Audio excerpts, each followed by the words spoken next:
people. My name is Warisa Ponghom, and you are with me again in a special episode of We Talk with Kratomic.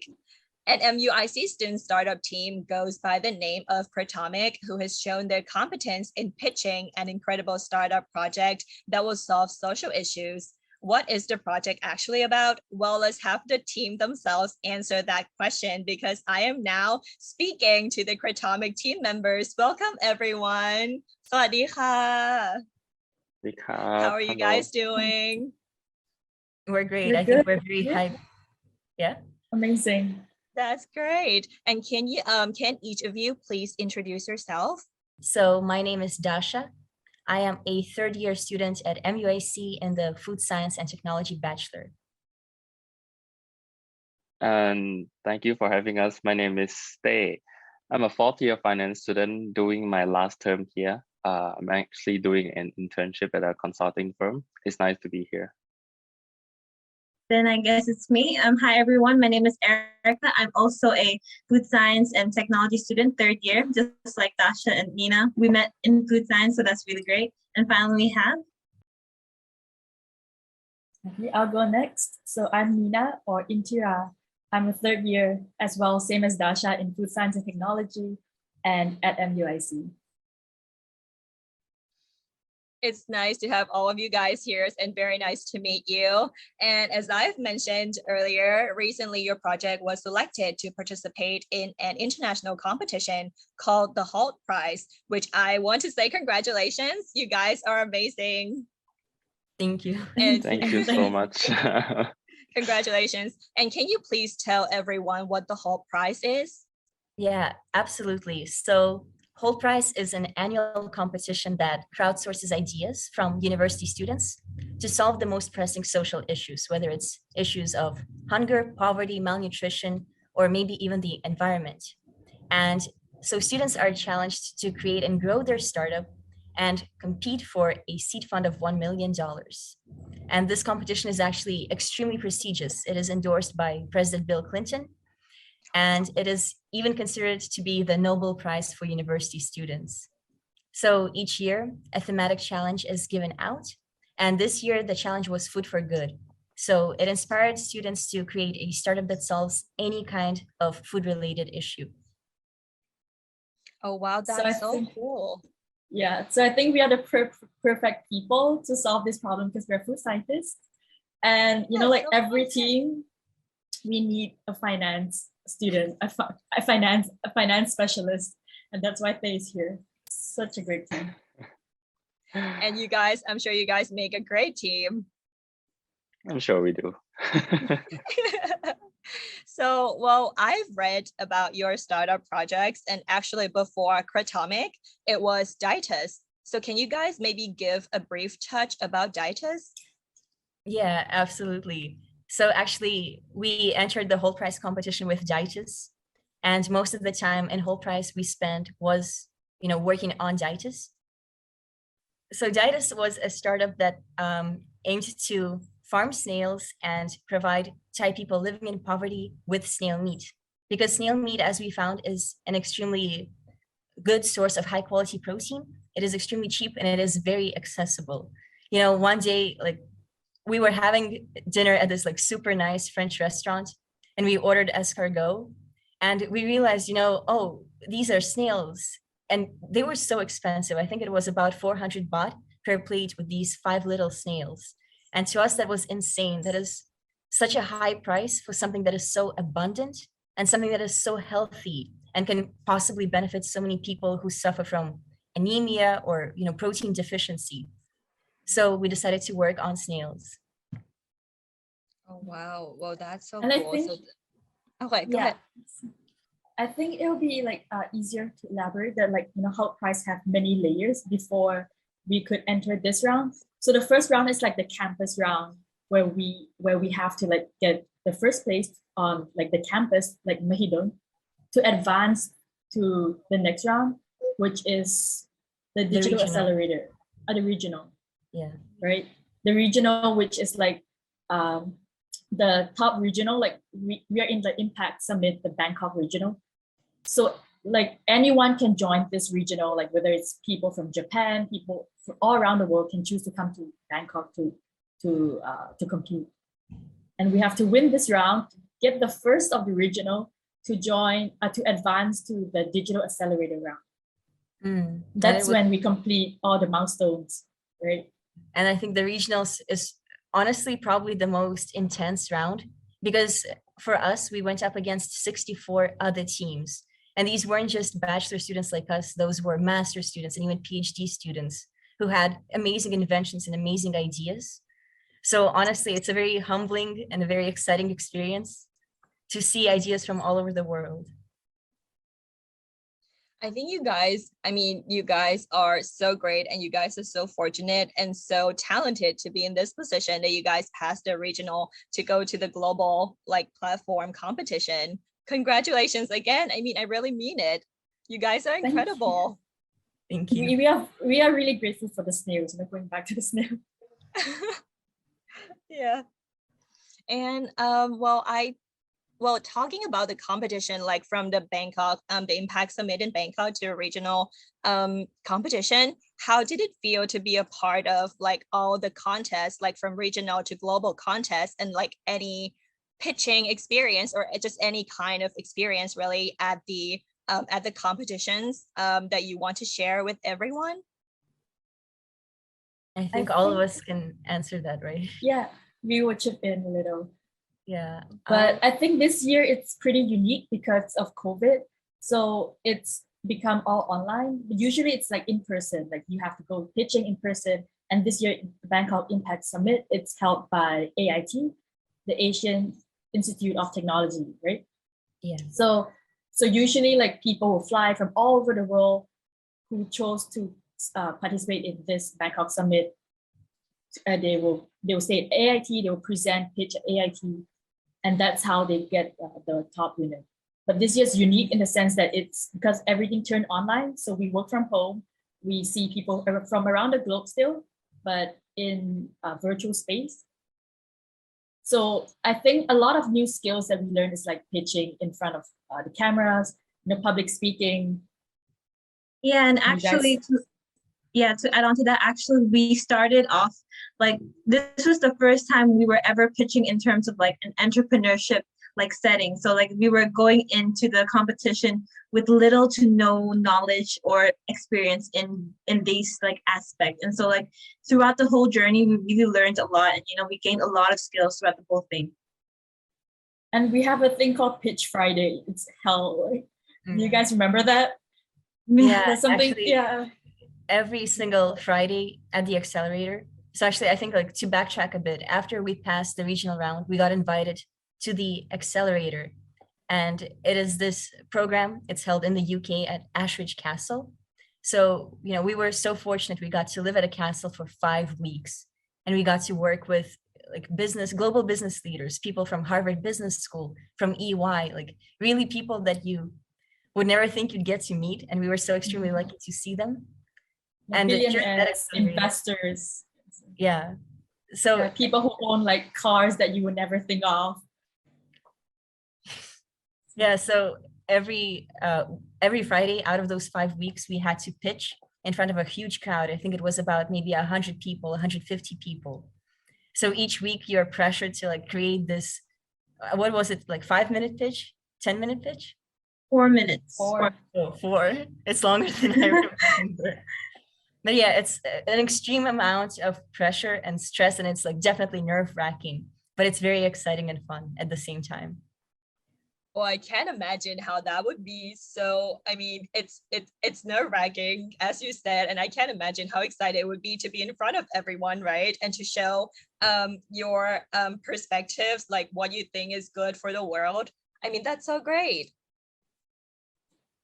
Thank you guys for really doing this. Well, next, talking about your current project, Kratomic. You guys actually pitched this project, right? As you said, in an Hult Prize in the Ashridge Castle, if I'm saying it correctly.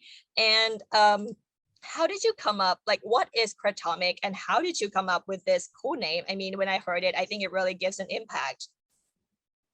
Well, I guess I will take that question. Go ahead, Uh, please. so basically, I think it was around week 2 or week 3 of I think week 2 of the accelerator, and we were actually like finding new ideas because we realized that our old one wasn't working out as we wanted it to. We found out a lot of things after testing the idea out, that there wasn't really a market, there wasn't really a demand for it, and to be able to do what Ditus did back then, it would be a very, very treacherous and long journey ahead, and it wasn't something that was feasible at the time, as we believe.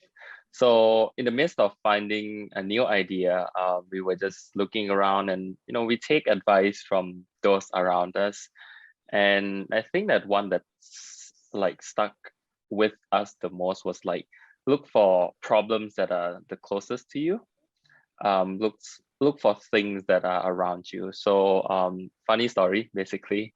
Um, I was taking a shower on like a Sunday, or I think it was like Saturday or Sunday, right? It was I a think it was weekend, so Sunday. it was, yeah, it was like a very relaxing, not exactly the most relaxing weekend, but like well, there was less activities to do. There were less activities to do on a Sunday, and I was just taking a long shower, like a warm shower, because the place was very cold.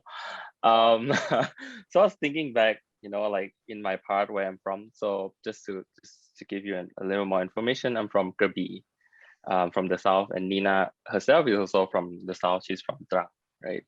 I was thinking about like, okay, so what are the things that are close to me, and what are some of the problems that I have experienced as a kid? So I was thinking back, and I realized that, well, there's such thing called this plant called kratom that is like illegal in Thailand. Right? I was thinking back like, oh, there are a lot of people, uh, around me that actually take this stuff, and they get, sometimes they get fined for it, sometimes they get maybe even arrested for it, right? So I was thinking like, okay, recently there has been like legalization of marijuana in Thailand. So I was thinking, well, why would kratom not be legalized? And that's when I went to search online for like, okay, what is happening in Thailand with regards to kratom? And coincidentally at that time, the plant was just legalized for 4 days, and I was very excited to find out, oh my God, this plant is finally legalized. Like people can use this freely. But that wasn't enough um, to be a business idea for us, obviously. Like it wasn't just like, okay, kratom, and then like we go with it. I had to do more research about this thing, be it on Google, on YouTube, or wherever it needs to be, on Reddit, where people talk about experiences of using this plant, and say what are the benefits, such as like pain relieving effect, helps you get off hard drugs like heroin or even meth, right? Like those opioids, basically. So I was thinking back like, oh, I remember, having like a very close friend of mine who passed away back in 2016. I think he was, I'm not sure if he was taking any form of substances. I can't deny or confirm that, but I believe that he passed away at a very young age, and it was a very shocking news to me. I was thinking back like, oh, maybe if he had this stuff, would it have turned out different? So that's when we explored the idea further, and that's how this entire Kratomic thing came about. And another fun fact, we weren't called Kratomic at first. We were called Kratom and Co. Yeah. or something. No, Yeah. that's the fun thing about startup. You see, like entrepreneurship is about like changing quick, making like just trusting your gut feeling, just keep changing ideas.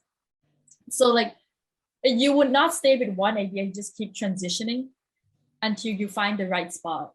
So like we changed our name from Ditus to Kratom and Co to Kratomic. So what Kratomic means, it comes from the word kratom and atomic. So like kratom, you can give like a bang, like atomic effect, atomic bomb effect, so that it marries to become Kratomic. Yeah, that's actually what I thought when I heard Kratomic. I thought of Kratom and atomic. That's why I said it's very like it has an impact. Like your name really has an impact Exactly, because It's a fun name. atomic. Yes. that's the Yeah. effect we're going for, like the impact to the people, the impact to the world, with Kratomic. Yeah, that's so great. And I see how you emphasize the word, I mean, it's Thai kratom, right? That you guys are using in your project. So are there any differences between Thai kratom and any other types of kratom, like maybe in terms of like benefits in medicines or like scientific information?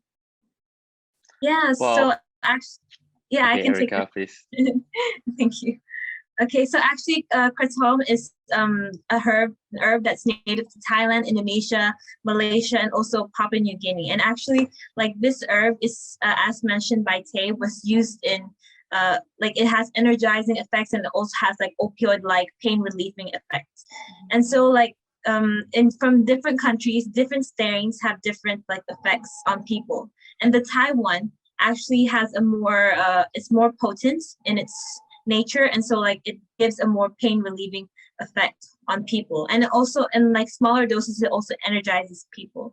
So actually a fun fact about the history of kratom in Thailand is actually is like as Tay mentioned earlier, it was used by a lot of people in the south or like in other areas for by farmers or like people who worked really long laborious days, and then they chew on the leaf before they go on a hard day of work. And like those are the things that we are focusing on, like the pain relieving and like energizing effect of kratom.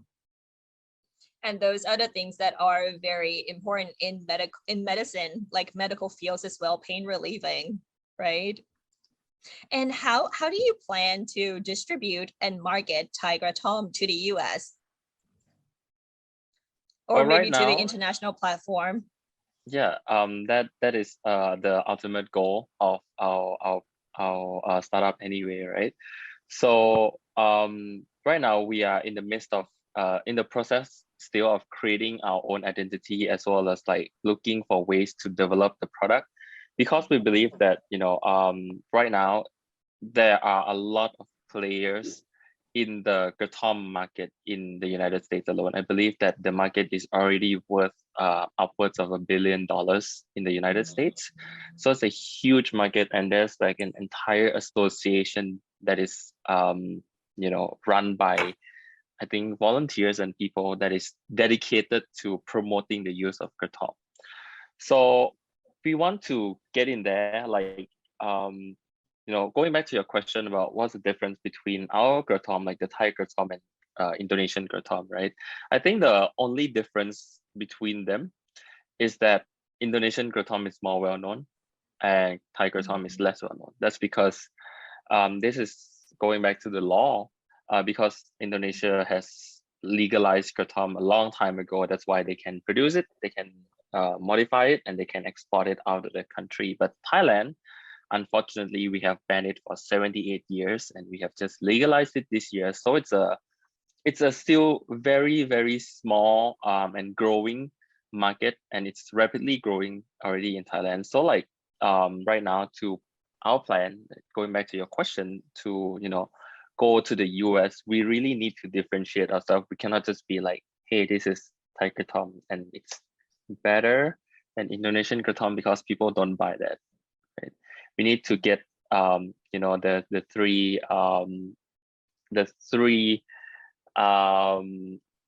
things to persuade people.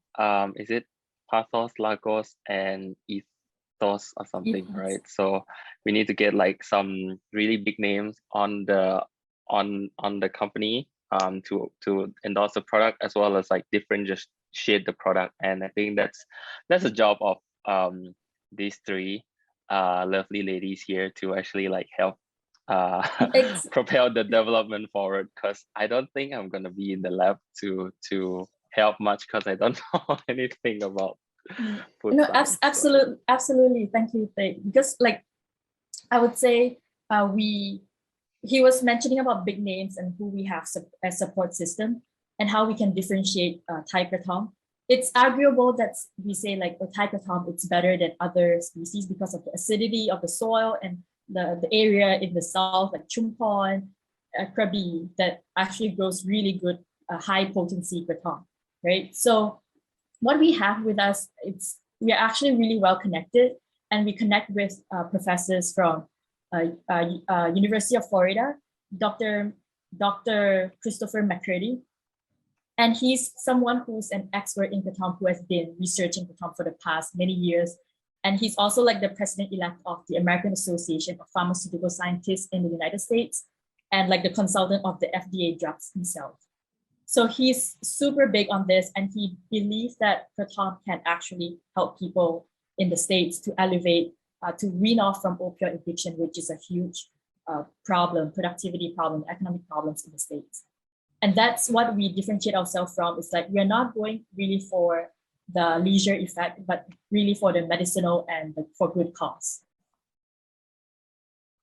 And that's a good thing. I think medicinal is I mean, it's very important, and it applies to everyone when it comes to medical and medicine. For sure. Like, I really see the goal. Yeah. And with him, like he's enthusiastic with like to work with us. And we connected him with like professors in Mahidol University. And we're going to further that connection and development of how we can propel Thai kratom. Because being mentioned, Thailand has not legalized kratom for 78 years, right? So there's no R&D done in Thailand at all. There's really very little resources. So those like really at the forefront of kratom, it's in the States or other country that sadly is not where kratom originates from. So these like experts are really excited to work with us, and we also have support team from professor at Mahidol University who's going to work with us in this field. Okay. Oh, and so, well, from the support and all the resources that you have, in what direction like is Kratomic growing in the future? Like, I really wonder, like, what do you guys plan to do next in the future? We can divide our strategy into obviously short-term and long-term goals. Right now, actually, we are in the midst of creating our identity and developing our products. We are also sourcing for suppliers in Thailand, as obviously we want to promote the benefits and the goodness of Thai kratom to let the US and the outside world know that there's such a thing in Thailand. So that's for the short term. And we also actually want to test out the market in Thailand as well. But this has proven to be quite a bit complicated, more complicated than we thought it would be, because even though kratom is legalized in Thailand, the modification of the product has yet to be allowed, which means that we can't really do anything to the leaf at all.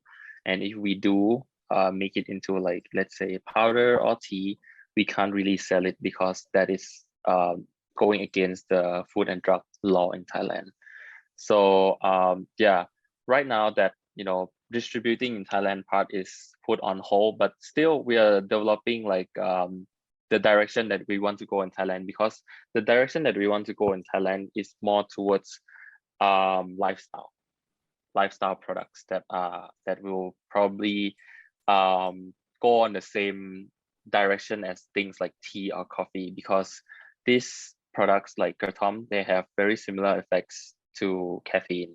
In fact, I would argue that it's actually better than caffeine because it gives you prolonged energy like boost, not like a huge bump and you crash like caffeine, but it's more like a prolonged energy boost that gives constantly just feeds energy to you over like a long period of time. Whereas P Jang looks very interested and confused because she has definitely never tried it before. But we all I haven't, and I'm actually very interested. I've never heard of. No, exactly. Like how we promote it, we're gonna say like it transcends even the best cup of coffee. Like, because we all have tried it ourselves. We test the market of kratom powder, kratom effect at the UK in the castle even. You guys remember, right? Yes. And we tested out with all the judges, with the participants, and all of them honestly loved it. Like they could feel the effect, they could feel like they're elevated, they're hyper focused, and they could like work more at a very steady state. It's a very clean kind of energy. And So actually, this, yeah, one of the interesting things was there was one of the judges who suffered from arthritis, and actually she had like chronic pain in her knees. And an hour after she tried kratom, she came up to us and she had like shock on her face. She was like, I cannot feel any more pain. Like this is amazing. And I think that's one of the most interesting things that we got to confirm with kratom, that it does truly alleviate that pain. because imagine like that's the saddest part, like like we have the best resources in Thailand, but we don't have the means to disseminate it, to like distribute it to the world. And we got this kratom from the UK. So like, and we got to try kratom firsthand in the UK. And I'm actually in the States, and I have been doing a lot of like market survey, and there are a lot of products. The market here is super developed. There's a lot of product in kratom. Actually, like I have it here with me. There's like this gummies, kratom gummies. You can see it, yeah. Kratom gummies, chocolates, tinctures. So the market here is really huge. Like what they mentioned, it's actually worth 1.13 billion. And people are still looking for alternatives to find alternative to those hard pain medication, like Vicodin, methadone, that you could, like rely on something more natural. And also, just to go back to the question again about like the strategy, since we have talked about the short-term strategy, in the long-term strategy, I believe that we need to find distributors in the US who will actually like do the distributing of the products for us in the US, and also further do R&D and development of products for the United States market, because we believe that the products that we develop in Thailand would not be kind of like directly carried over to the United States, because we are targeting like a totally different group of people that in the United States, because to the United States we are going more of like the pain relieving and like the medical effects route rather than like the lifestyle route that we take in Thailand. So that's about like the short-term and the long-term strategy in summary. Okay, wow. Well, I mean, I've learned so much from talking to you guys right now. This is like all new information. It's so great to know what's going on in the global platform and also in Thailand as well. So, and I believe that some of us might be very interested in Kratomic as well as in Thai kratom and in the Hult Prize right now after listening to you guys. So any last message to say to Mahidol people? Okay, so my message to all of our students here at MUIC or MU as well is to take every opportunity that comes your way.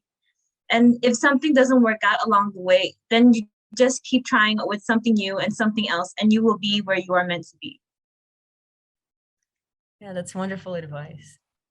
So sweet. Next. Next person. Okay, I think I can go next. Like honestly, I believe that within each one of us, there's a change maker and a person who wants to make the world a better place. And honestly, that's what Hult Prize inspires you to do. It inspires you to be the best version of yourself, and it constantly challenges you and pushes out of your comfort zone and develops you as a person. And I think that's an experience that everybody should go through. So join the Hult Prize. So I think Hult Prize itself, it's a wonderful, amazing, transformative, life-changing event. Like what I learned personally, it's like, look, you see, we went from selling snail slime to selling snail meat to restaurant app to being a drug dealer in the end. So I would say like, for any kind of ideas of business, like don't fall in love with your idea, but don't marry your idea right away. It's like speed dating. So like, you get to know them better, you toy with them around, you validate or invalidate your assumptions and move on if it's not right for you. Like, why are you going to stick on to a relationship that doesn't work, right? So instead of like, falling in love with the solution, like just finding some random things to do, fall in love with the problem, and you'll find the right solution, the right person to stick to. And yeah, and of course, like about solving problems, like I grew up like being taught that there are two types of people in the world. Like first is people who create problems, and second is people who solve problems. So I think people who join Hult Prize, people like us, people who we met at Astridge Castle, and people who join Hult Prize, anyone, they're in the type in group two, people who enjoy solving problems, who want to make impact to the world and want to spread knowledge, spread the love, tell great stories and continue inspiring people. So the amazing thing about Hult Prize, why you should join, is that I'm studying Hult Prize so much, but I love them. Like I love the idea of just like gathering people who have the same mission and vision and like align and just like try to do the same thing, because it will never go wrong if you have the same alignment or moral compass. So like what I think it's impactful is that everyone or like every actions that happen with Hult Prize in the Astridge Castle inspire us or like inspire people around them to dream more, to learn more, to do more, and to be so much more than who they are currently. So I would say Hult Prize built, and they have successfully built leaders who are going to be the generation that's going to change the world. True, that was long. So I'm just like rambling. I'm just like, it's just a lot. Okay, I guess it's my turn now. Well, last words from me is that if you haven't taken anything away from this talk at all, I want you to take away just this thing. Whatever business idea that you have on your mind, don't wait for the right opportunity to come, because there's no such thing as the right time, the right place, the right people, or the right opportunity. Just get your hands dirty and do it. So basically, just do it and success will come. The only time that you will fail is when you stop. That is all I have. Thank you. Wow, great last speech, everyone. And well, one more question. Where can we follow and keep up with the information of Hult Prize? And also, where can we send our support to Kratomic? Please do follow us at our Instagram and LinkedIn account. Do we have a Facebook account? We do have a Facebook account, right? Oh no. We only have Instagram and LinkedIn. But Okay, please follow us on Instagram and LinkedIn. Currently, we are rebranding, so we do a lot of changes in our social media. But you can follow us on our Instagram. I think that's where we are most active currently, at kratomic.inc, right? Kratomic.inc. Kratomic.inc. And to follow the progress of Hult Prize and how you can get involved in Hult Prize, you can also go to the Instagram, just type Hult Prize and follow them. They're amazing. Okay, Yes. cool. And we will have all the inserts of your contacts, where can we support you, and also the Hult Prize information under here. Thank you. Good luck. Thank you. Good luck to Kratomic and good luck to all of you. I can't wait to see what Kratomic and also everyone who is associated with the Hult Prize will achieve in the near future. So thank you everyone so much for being here with me today. Thank you. Thank you, Thank you so Kapita. much. Thank you. Thank you for Kap. having us. Thank you. It was a pleasure. Thank you for being here. And to our MU friends who are watching right now, don't forget to support Kratomic and also the Hult Prize through their channels. And now it's a new year and new more activities coming from MUSAIS. So please stay tuned for our channel. I hope you guys have a wonderful day and enjoy the new year of 2022. Bye guys. Bye everyone. Thank you.